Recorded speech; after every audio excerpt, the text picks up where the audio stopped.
I'd like to welcome you as you come in. Thank you for joining us today. We appreciate your presence.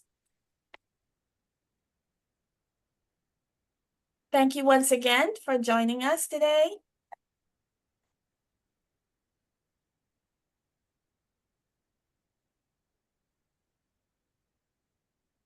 All right, we're going to go ahead and get started.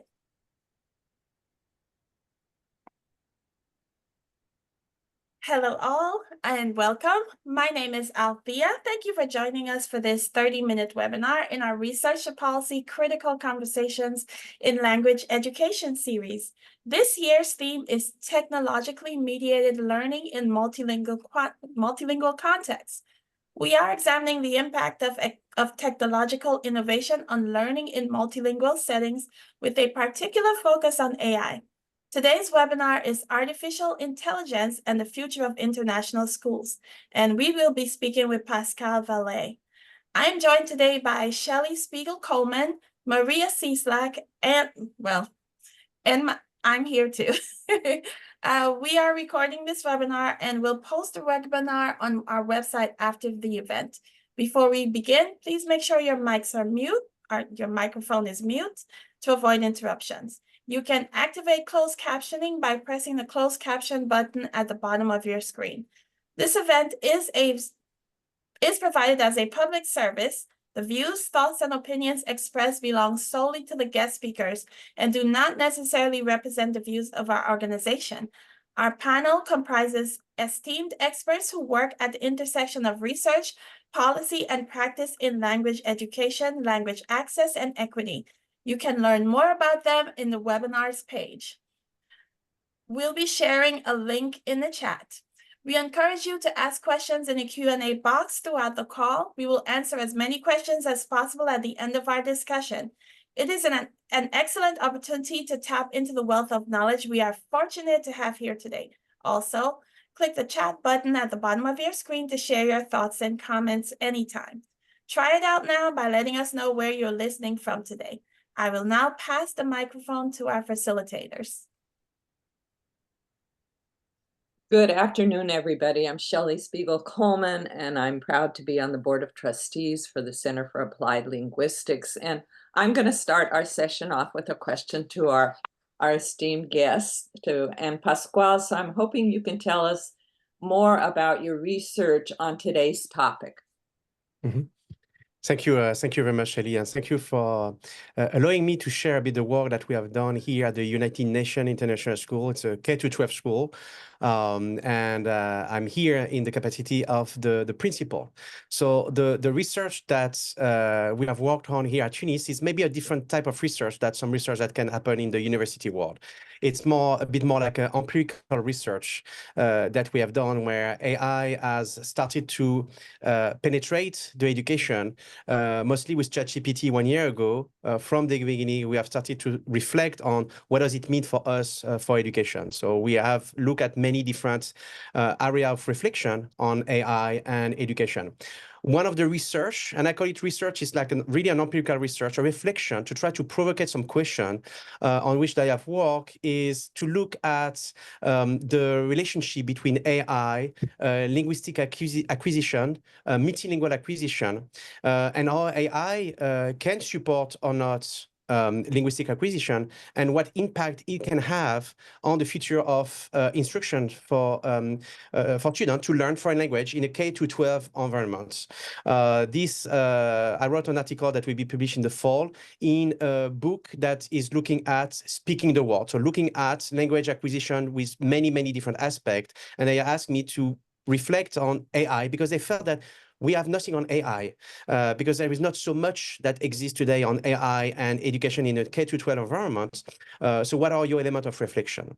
And very interestingly, when we look at what AI can do in terms of translation, the first reaction to many people, and I've seen some webinar with some researchers, were saying that AI will never be able to really help us for translation because there is something about the cultural sensitivity when we speak, and it's very interesting to start to see some research who are looking at how AI works and how it has been designed to be able to translate, looking at some aspect of the cultural background. So in some ways, there are some cultural sensitivity in the way AI translates, which is quite fascinating. So that's an element of research that I'm sharing in a book in a few months. But we look at many different areas of research, and it's starting 1 year ago when we thought about how can we design system that will allow AI to support students in writing, for example. And rather than to have high school students being on ChatGPT and using it to ask some question and get some answer, it was how can we design a system where we're going to integrate AI inside this system, and we will instruct AI to do what we want AI to do for us, which is a very different approach that many other educators have at the beginning by just using a system that has not been designed for the purpose of education. We have also tried to have some provocative question on AI and assessment, AI on an inquiry-based learning approach, because many progressive schools believe that students learn through collaboration, interaction, challenging ideas, and how AI is supporting us with that, with the feeling that sometimes we lost sight of what is good instruction. So trying to think about what is good instruction and how AI can support that. And of course, a lot of work on AI and language, which is very important for us at UNIS. We are a K-12 school, and we teach 9 different languages in the curriculum and many more in the after-school program. We have 98 languages that are spoken by our community here. We have more than 100 nationalities in the school. So it's, of course, something that is matter a lot. I could just add in terms of like research and practice. This weekend, I wrote a letter and I translate in the 9 languages that we're using at UNIS. So our community could read the last newsletter of the week, of the year, in 9 different languages. So a great way to use AI also to support us for translation. Mm-hmm. Thank you so much. So I'm Maria Cieslak, the Associate Director of Professional Development at Center for Applied Linguistics, and that is a very hot topic for us here in the United States. So my question to you, Pascal, is this year we're exploring topics that seem to fit the categories of access, representation, systems, and structures. In which category would today's topic fit and why? So I've chosen 2 topics. Access and representation, and I chose those 2 topics as an activist. And if you read the mission of our mission here at UNIS, we want our students to be able to make a difference in the world, to make the world a better place, and we want them to be activists. So in some ways, what I'm going to do here with you is to continue to try to stand for what I feel is important for the people who are designing policy, the people who are designing this technology, to be very thoughtful about what K-12 education needs in order to make the world a better place. If we make it right, there is a researcher who was saying that if we make it right, we can regain our humanity. But if we don't, we might not. So it's very important for me. This question is very important. So I look at access. The first element of access for me that is really critical is to have a fairness of access, to make sure that everybody is going to be able to have access to this technology. This technology is going to transform education, hopefully in a very good way, if we're very thoughtful, if we are doing it if we are purposeful about the way we integrate it. But this access today is limited to people who can use this technology. And at UNIS, we are reflecting also on how other people in the world have access to this technology. Another element also of concern that we have in terms of access is to access a system that is designed by people that might not share the same cultural background as us, might not share the same expectation as us. And a good example of that is many platforms that exist today for education are designed and used the same way if you're at UNIS, in New York with the international community, if you are in a more traditional school in the center of France, where we're going to have a very different perspective on what we want our students to learn, or if you're in a school in Johannesburg or in Shanghai or in Singapore. And so the idea of this access and the access that fits what we believe is right for a student is something that is very important. It's critical. In that also, in terms of policy and decision that the government need to take, I think there is also a need for every country to be able to reflect on designing an AI model that will support also their cultural differences, that will make sure that their language will be sustained. Because today, the major models that are developed are connected a bit more to the Western world. And so there is some model in China that are developed, fantastic. But what about some model in Indonesia that will be able to really allow people to stay connected to this culture, this language, etc. So the developing some models of AI by the government, I think, is going to be extremely important. There is on the model of representation, and I choose representation because there is also something that, and I'm going to choose from what I said before on the cultural sensitivity, which is fascinating when we can see that AI can be developed to take in consideration this sensitivity. And I'm going to take one example of a population in New Guinea, and I think there is 2,000 people who speak a very specific language, and this language is unique, so unique that, for example, they use only 3 colors. And there is a beautiful TED talk on this. We can share the resources. They use the white, the black, and the red. So what is the word that they see if they use only 3 colors? It's fascinating. They have a description of the word that is very different. And they use the language is what represents the word. As Wittgenstein was saying that the limit of my language or the limit of the world, of my world. And so to be able to make sure that all those language are going to be represented with AI is extremely important. And seeing that AI can be developed to take in consideration these cultural differences is extremely important, and we continue to go in that direction.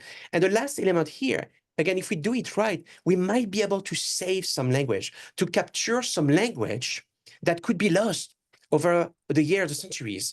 And so this idea of being able to represent all the language and culture in the world is extraordinary. And I will add one more thing that is a bit like science fiction, but not so much. AI has been able to identify some element of language between the bats. And I was seeing an article today that was shared by a colleague where they've been able to identify that the elephant, based on data collection, are using name to be able to communicate with one another. So you see the power of this technology is quite like on this element is like, what is that? But you can see what it can do for our language. So this is, for me, these 2 elements, access and representation, is critical. The last element I will have on this is when I talk to some tech company, and big tech company, I will not name this tech company here, when I challenge them on this question of access, the question of sustainability too, the answer is that it's like internet. You don't have to worry it's going to be organic. And I don't think that is going to be organic. I think we need to be mindful, we need to be purposeful in how we're going to give those access, and we're going to make sure that it represents everyone. The tech company today are led also by the intention to make profit. And so we definitely need to work with them and work with the policymaker, work with the politician, work with the tech company, so we make the right decision, because what they do today for profit is going to have a great impact on the humanity. Exactly. I think your last comments kind of lead to our next question, Pasqual, and that is really, what changes in policy and practice would you like to see? So there is few elements here, and it's true. I kind of like share those elements too, as an activist I am, because that's probably the most critical piece here. What I share with you and what I share in my research, the work that I've done, it's not like exceptional. It's many people like me in a K-12 education are looking for answer or have an intuition or testing or training, and all this is great to share. But the biggest piece here is, in order to be able to have a technology that is going to be sustainable and develop on the long term for the school, we know that technologists and we know that policymakers are going to make a big difference. Today in the world, I think this year there will maybe 60 major elections in the world, one in the US, but many others. And the politicians are not necessarily talking about AI integration and K-12 education. The world is a bit polarized, and so we need to raise our voice, because this is going to be a major difference for us. So we need to be strategic in AI integration in education. We need to be able to, like you do today, invite people in K-12 education to be able to say what they believe is important to look forward. with this. So being strategic, the collaboration is absolutely critical. And there is some fantastic initiative that you can see coming here and there with people who come together, who create some organization like AI in education or Women in Education, and all these organizations to try to bring people so we're going to be stronger together. So the collaboration is important. I'm working very closely with an organization, and I joined the board very recently. It's Edu 2050. It's an organization developed by Delphine Lecerf, who is a researcher and a professor in Montreal, a researcher, and she has done so many conferences on AI and education, and she's looking at the impact of AI and also how we can develop and find some, develop some resources in the human being that we might not really tap in when we do education. She's really good to connect with politicians. She's really good to connect with the tech company. She's signing many agreements. She's working with UNESCO. She's traveling the world. And so we need people like that who can bring the policymaker together. Another critical piece that I see also in this question of policy is the need to be flexible. We can see 2-3 years ahead of us. We are not sure with AI what is going to be the long-term impact. We don't know what's next. We are surprised every day by, like I talked to you about the elephant that seems to use name to talk to each other. It's like, oh. And so the flexibility that we need to have is going to be tremendously important.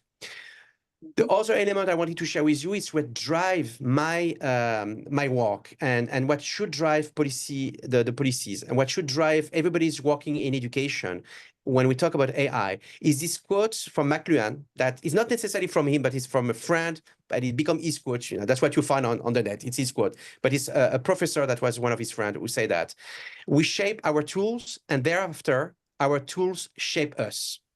And this is critical. The tool that we're developing today, AI, is going to shape us. When we're starting to be able to develop some tool, we stop following animal in the fields and travel the world to try to sustain thousands of years ago. We start to develop agriculture and then the electricity and etc. All those tools have transformed humanity. Today, the transformation we see is not a mechanical transformation. It's a thought transformation. It's a language transformation. And again, if we think about Wittgenstein saying that the limit of the world, the limit of my language, of the limit of the world, you can see how this transformation that the tools that we're developing today are going to have on us tomorrow. It's absolutely critical to be reflective and thoughtful. So we need to be driven by philosophy. We need to be driven by what human being do we want to have tomorrow. And so my enthusiasm that I share with you today in some ways is really led by this concern and at the same time, this hope that I have to see how AI could support a better humanity. Mm-hmm. I'd like to thank you, Pascal, for not only talking about the boundaries that that AI, generative AI, for example, is there, but also the possibilities of our future to help support not only learners, but teachers and educators around the world. And so my final question to you is, what call to action would you offer our audience? Because you talked about the policymakers, but we have educators from Italy and Saudi Arabia and just all over the world that are talking here today, present with us. So what message do you have for them? Yeah. So the first element I would say, and we often say the students are in technology are often ahead of us. I mean, we can see when the smartphone came, like around the 2006, something like that, and Facebook and etc., how we were like running after the student and trying to create policy to try to control what the student will do, etc. So we always running after. Here, the transformation we see is extremely fast. So my first advice that I will give, you need to get your hand into it. You need to use it. And I can see there is different profile. There is those that are at the beginning of the train and they're doing already amazing thing and testing and have some pretty good result. There is those also who are looking at it and are also a bit like, wait a minute, I want to wait and see. And it's a good place to be to, because you want to make sure that you're using it in a great way. I can see some of the implementation that school have done is like, oh, we're going to replace for this course the teacher by AI.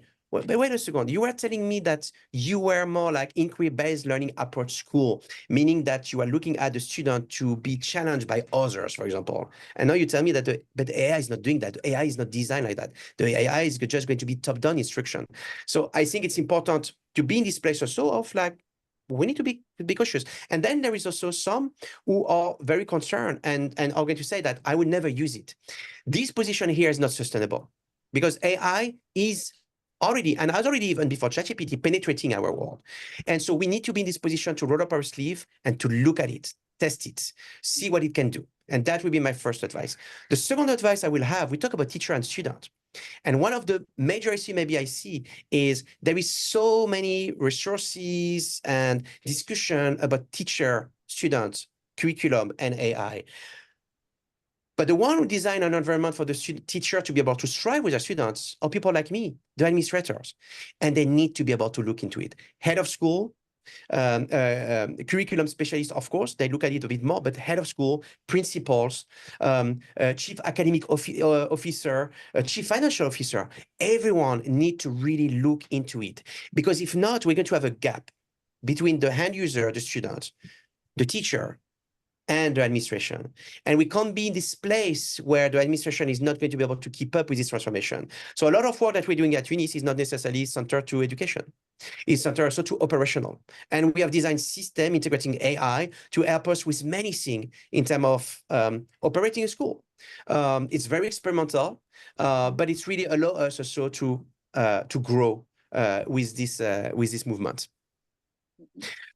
And So maybe the last piece, sorry, maybe the last piece will be what I was saying also is come together, raise your voice, talk to the technologists about what you need. It's not the tool that need to force you to do some certain thing in certain way. Is your process, what you see is right, and the tool need to comply to it. The tool need to support your vision. So you need to raise your voice on what is right for your students. So we do have a question, and I want to pose it to Pasqual, but I also want to add a little something to it. Lorena poses a question saying, where do we start with this new world with AI, especially when it comes to the K-12 education? But I'm wondering if you could give some examples of how the teachers at your school are using it and how they started with that. I think that example would be real helpful. Yeah, so I think the way to start is to identify the teachers who are a bit at the beginning of the train and to allow them to organize themselves as a committee and for the school to give resources to test. And so what we've done that. We have a group of teachers who came together. They were very curious about it, and we give them access. We purchase some of the platforms that are available for education. We ask them to test it, to use it with their students, to give us some feedback. We create a group of discussion where we can exchange. So I think it's to allow teacher to access. And come with that also the need of being able to reflect, and that's probably the most critical piece here. We need to be able to come together, and we did that also with some of the school leaders, some teachers that were not necessarily the one at the beginning of the train, to reflect on the AI policy statement, the AI statements, based on our school mission here at UNIS, based on what we believe is what is our vision in education. How do we see AI supporting this vision? And we come together, we reflect. We have a specialist coming from the outside, not an AI specialist, because who is a specialist today, right? But someone who's an expert in supporting school, in developing policy and reflecting in education. And we work all together at the leadership with some teachers who come with us to reflect on this statement.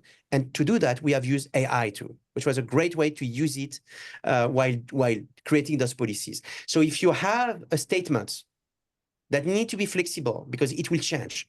And if you identify those people at the beginning of the train and you give them some access, this is a great place to start, I would say.